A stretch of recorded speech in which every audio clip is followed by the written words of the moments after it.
새벽 예배를 하나님께 드리도록 하겠습니다. 사도신경으로 우리 신앙 고백을 드립니다. 전능하사 천지를 만드신 하나님 아버지를 내가 믿사오며 그 외아들 우리 주 예수 그리스도를 믿사오니 이는 성령으로 잉태하사 동정녀 마리아에게 나시고 본디오 빌라도에게 고난을 받으사 십자가에 못 박혀 죽으시고 장사한 지 사흘 만에 죽은 자 가운데서 다시 살아나시며 하늘에 오르사 전능하신 하나님 우편에 앉아 계시다가 저리로서 산자와 죽은 자를 심판하러 오시리라. 성령을 믿사오며 거룩한 공회와 성도가 서로 교통하는 것과 죄를 사하여 주시는 것과 몸이 다시 사는 것과 영원히 사는 것을 믿사옵나이다. 아멘. 우리 찬송가 180장 하나님의 나팔의 소리 천지 진동할 때에 우리 가사의 뜻을 생각하시면서 찬양 드리시겠습니다.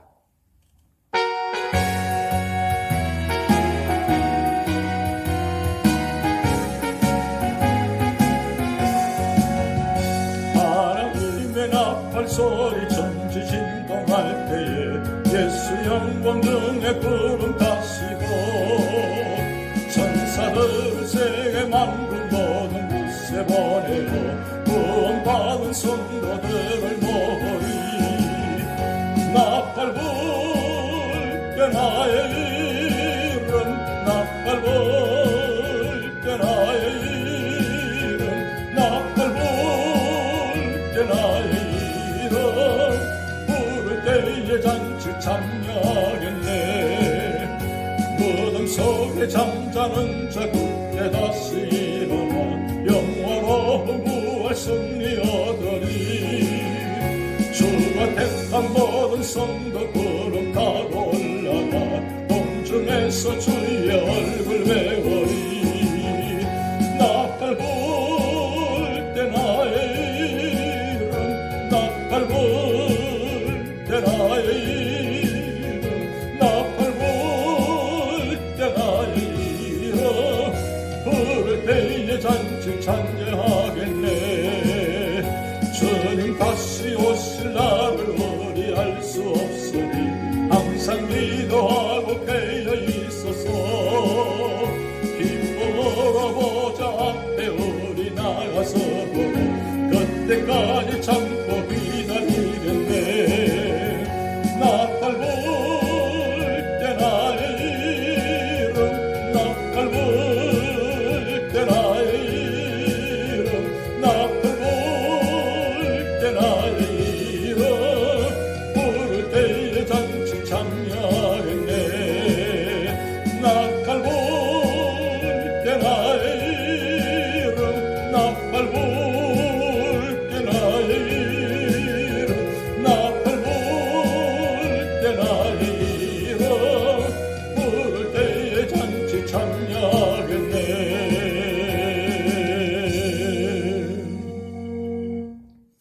아멘. 오늘 우리에게 주신 하나님 말씀은 요한계시록 1장 1절에서 20절 말씀입니다. 우리 함께 합독하도록 하시겠습니다. 예수 그리스도의 계시라. 이는 하나님이 그에게 주사 반드시 속히 일어날 일들을 그 종들에게 보이시려고 그의 천사를 그 종 요한에게 보내어 알게 하신 것이라. 요한은 하나님의 말씀과 예수 그리스도의 증거 곧 자기가 본 것을 다 증언하였느니라. 이 예언의 말씀을 읽는 자와 듣는 자와 그 가운데에 기록한 것을 지키는 자는 복이 있나니 때가 가까움이라. 요한은 아시아에 있는 7교회에 편지하노니 이제도 계시고 전에도 계셨고 장차 오실 이시며 그의 보좌 앞에 있는 7영과 또 충성된 정인으로 죽은 자들 가운데에서 먼저 나시고 땅의 임금들의 머리가 되신 예수 그리스도로 말미암아 은혜와 평강이 너희에게 있기를 원하노라. 우리를 사랑하사 그의 피로 우리 죄에서 우리를 해방하시고 그의 아버지 하나님을 위하여 우리를 나라와 제사장으로 삼으신 그에게 영광과 능력이 세세토록 있기를 원하노라. 아멘. 볼지어다 그가 구름을 타고 오시리라. 각 사람의 눈이 그를 보겠고 그를 찌른 자도도 볼 것이요 땅에 있는 모든 족속이 그로 말미암아 애곡하리니 그러하리라. 아멘. 주 하나님이 이르시되 나는 알파와 오메가라. 이제도 있고 전에도 있었고 장차 올 자요 전능한 자라 하시더라. 나 요한은 너희 형제요 예수의 환난과 나라와 참음에 동참하는 자라. 하나님의 말씀과 예수를 증언하였으므로 말미암아 밤모라 하는 섬에 있었더니 주의 날에 내가 성령에 감동되어 내 뒤에서 나는 나팔 소리 같은 큰 음성을 들으니 이르되 내가 보는 것을 두루마리에 서서 에베소, 서머나, 버가모, 두아디라, 사데, 빌라델비아, 라오디게아 등 7교회에 보내라 하시기로 몸을 돌이켜 나에게 말한 음성을 알아보려고 돌이킬 때에 7 금촛대를 보았는데 촛대 사이에 인자 같은 이가 발에 끌리는 옷을 입고 가슴에 금띠를 띠고 그의 머리와 털의 희기가 흰 양털 같고 눈 같으며 그의 눈은 불꽃 같고 그의 발은 풀무불에 단련한 빛난 주석 같고 그의 음성은 많은 물소리와 같으며 그의 오른손에 7별이 있고 그의 입에서 좌우에 날선 검이 나오고 그 얼굴은 해가 힘있게 비치는 것 같더라.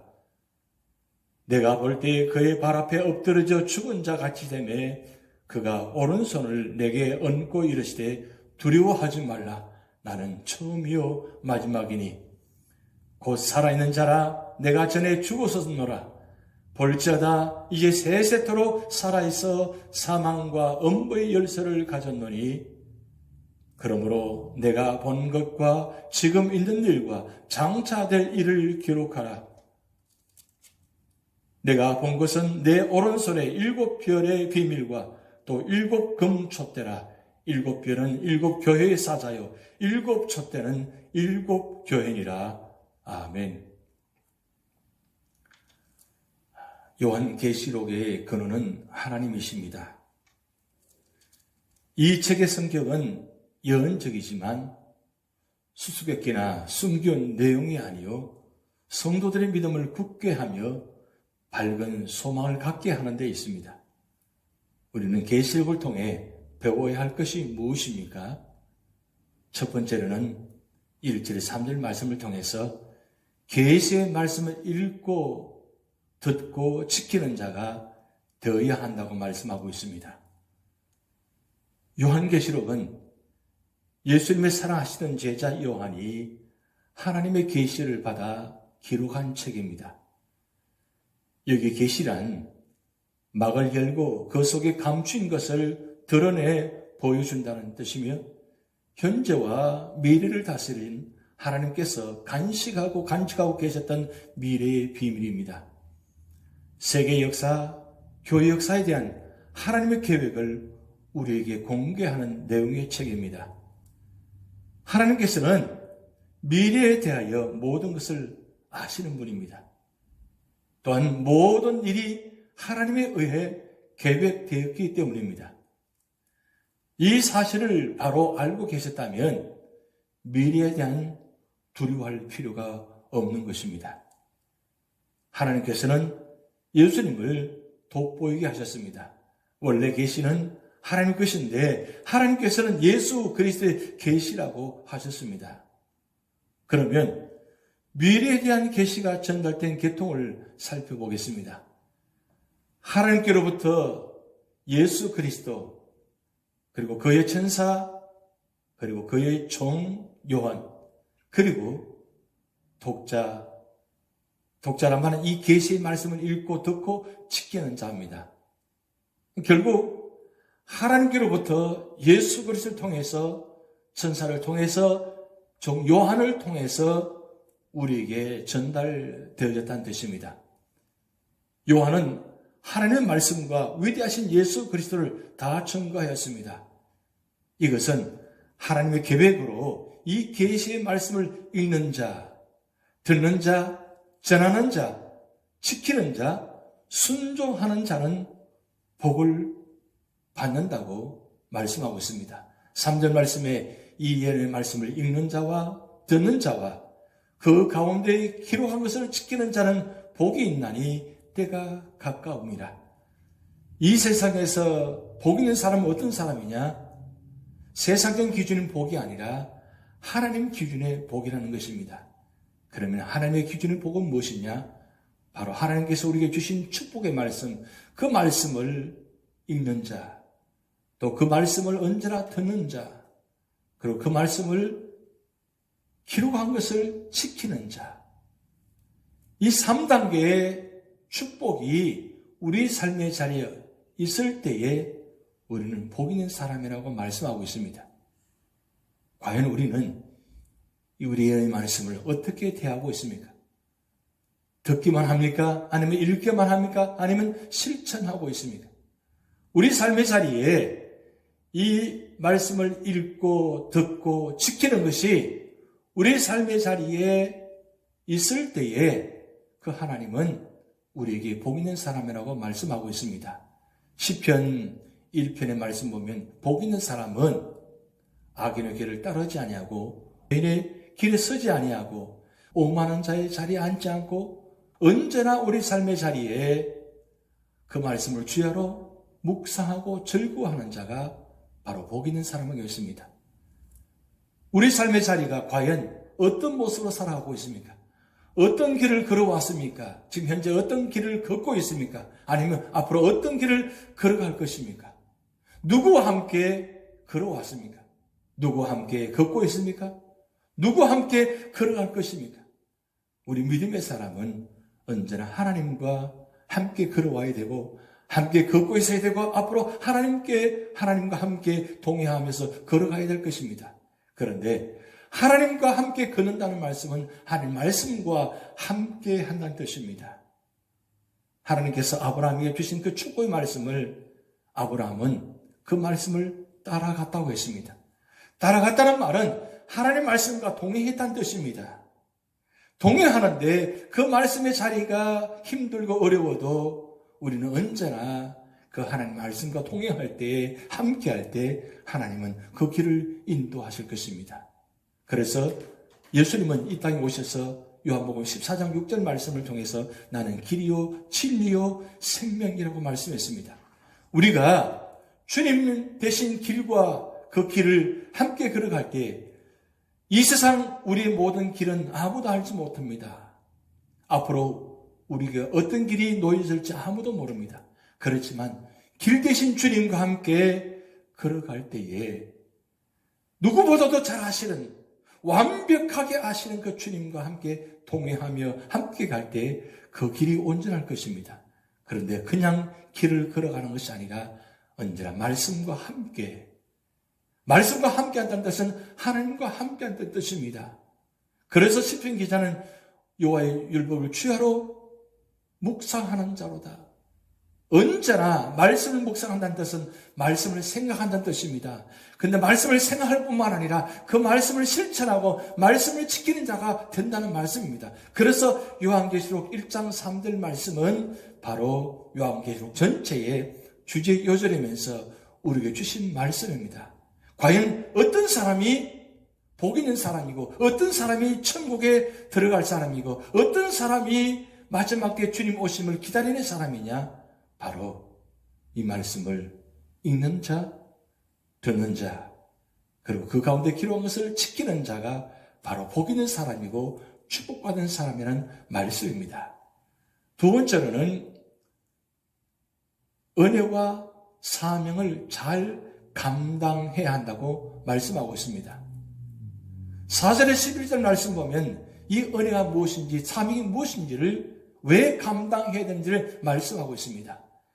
요한은 아시아에 있는 7교회에 이 편지를 보냅니다. 여기 7교회는 전 세계의 모든 세대를 통하여 존재하는 하나님의 교회를 가리키는데 상징적입니다.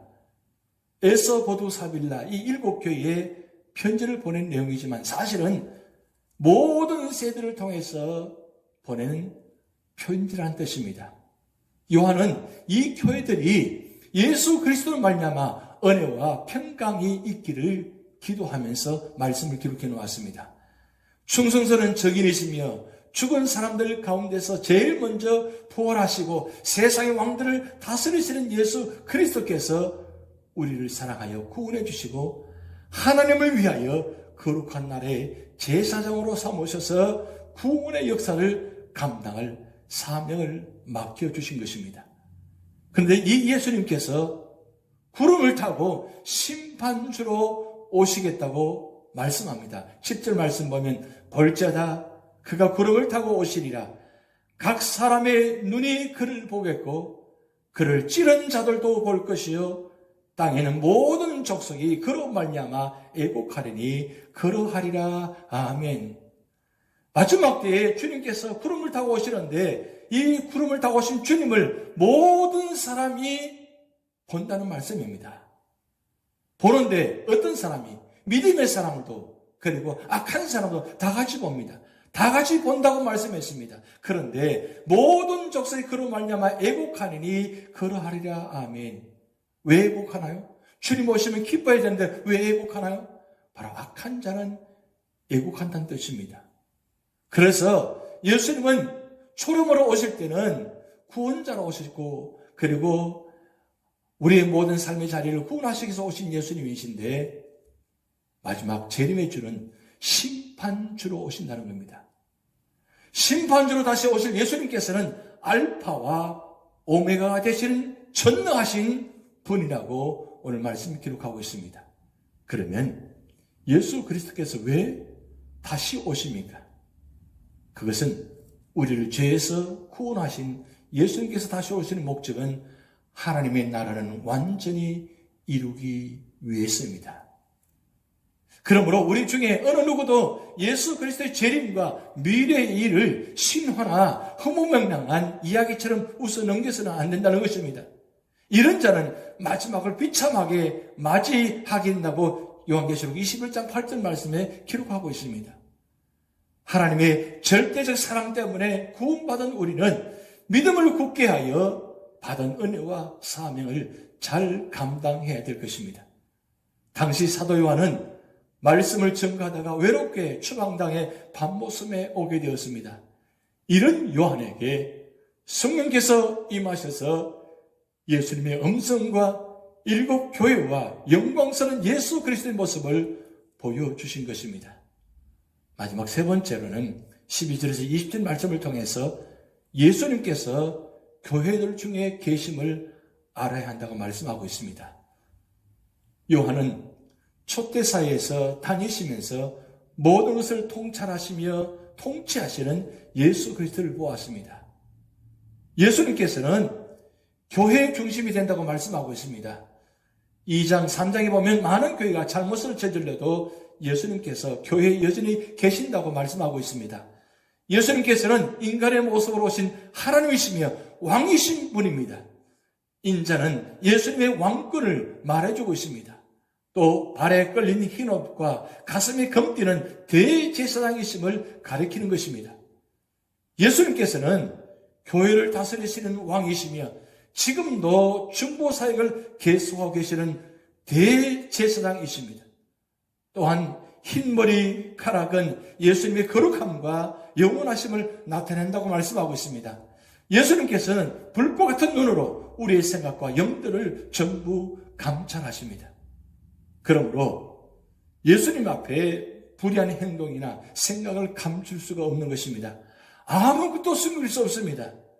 예수 그리스도께서는 심판주로 오셔서 주석 같은 그의 발로 모든 적들을 짓밟고 무찌르실 것입니다. 예수님께서는 교회의 지도자들을 의로우신 오른손으로 붙잡고 계십니다. 여기 별은 교회의 사전을 말하는데 비록 교회 지도자들이 많은 실수가 있어도 예수님께서는 여전히 그들을 잡고 계신다는 말씀입니다. 또한 좌우에 날이 있는 검으로 교회를 다스린다고 말씀하고 있습니다. 이 검이란 말은 하나님 말씀을 상징합니다. 요한은 영광스러운 예수님 모습을 보고 그 발 앞에 엎드려 죽은 자 같이 되었다고 오늘 17절 말씀이 기록하고 있습니다. 그러자 예수님께서는 오른손을 얹고 두려워 말라고 하셨습니다. 예수님께서는 두려운 분만은 아니십니다. 예수님의 죽으심과 부활을 통하여 성도들을 사망과 엄무의 권세로부터 해방시켜 주신 사랑과 은혜가 가득하신 분이십니다. 우리는 요한계시록 1장을 통해서 왜 예수님 다시 오심을 우리는 말씀을 상고했습니다. 예수님은 하나님의 정하신 때 반드시 오실 것입니다. 근데 왜 오십니까? 오신 이유는 우리 모두를 구원하시기 위해서 오십니다. 그래서 이 요한계시록은 성경 전체의 가장 중요한 마지막 본문입니다. 창세기부터 요한계시록까지 이 66권 중에 마지막 책인 이 66권의 책이 왜 중요하냐? 그것은 우리의 모든 인류를, 모든 사람을 구원하시기 위한 책이라는 말씀입니다. 만약에 요한계시록이 없다면 어떻게 될까요? 우리는 소망이 없을 것입니다. 희망이 없을 것입니다. 그런데 오늘 우리 삶의 자리에 아무리 힘들고 어렵고 곤고하고 질병이 있다 할지라도 이 요한계시록을 통해서 우리가 주시는 소망이 무엇이냐? 바로 예수님께서 심판주로 오셔서 우리 모든 믿는 자를 구원하셔서 하나님 나라에 우리를 인도하시기 위해서 오신다는 겁니다. 그때 오실 때 구름을 타고 오시면서 나팔 소리를 통해서 우리 모든 믿는 자들이 신령한 몸으로 바뀌어서 주님처럼 그렇게 아름다운 모습으로 바뀌어져서 천국에 들어갈 것입니다. 그래서 우리 교회, 우리 삶의 자리에 우리 모두가 다 이런 귀한 축복을 받고 우리 모두가 다 우리 교회 모든 성도들이 다 함께 구원받아서 하나님 나라에 들어가서 함께 영원토록 찬양드리는 그런 축복의 역사가 우리에게 임할 줄 믿습니다. 기도하시겠습니다. 하나님 아버지, 요한계시록을 통해서 주님 다시 오심을 다시 볼 수 있도록 은혜 주심을 감사드립니다. 하나님, 이 마지막 때에 우리 모두가 다 요한계시록 말씀을 상고하게 하시고 요한계시록 1장 3절 말씀을 통해서 말씀을 읽는 자와 말씀을 듣는 자와 그 가운데 기록한 것을 지키는 자가 복이 있다고 말씀하셨는데 우리에게 모든 성도들이 복받은 성도, 복 있는 성도가 되게 하시고 그래서 마지막 때에 주님 오실 때에 우리 모두가 다 복받은 성도로서 함께 모두가 다 천국에 들어갈 수 있는 그런 귀한 축복이 있게 하여 주시옵소서.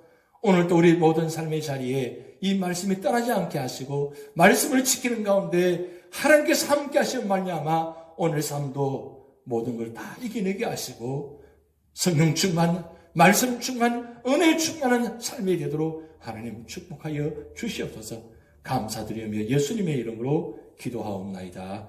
아멘. 우리 다 같이 기도문 하시겠습니다. 하늘에 계신 우리 아버지여, 이름이 거룩히 여김을 받으시오며 나라의 임하옵시며 뜻이 하늘에서 이룬 것 같이 땅에서도 이루어지이다. 오늘날 우리에게 일용할 양식을 주옵시고 우리가 우리에게 죄 지은 자를 사하여 준 것 같이 우리 죄를 사하여 주옵시고 우리를 시험에 들게 하지 마옵시고 다만 악에서 구하옵소서. 대개 나라와 권세와 영광이 아버지께 영원히 있사옵나이다. 아멘.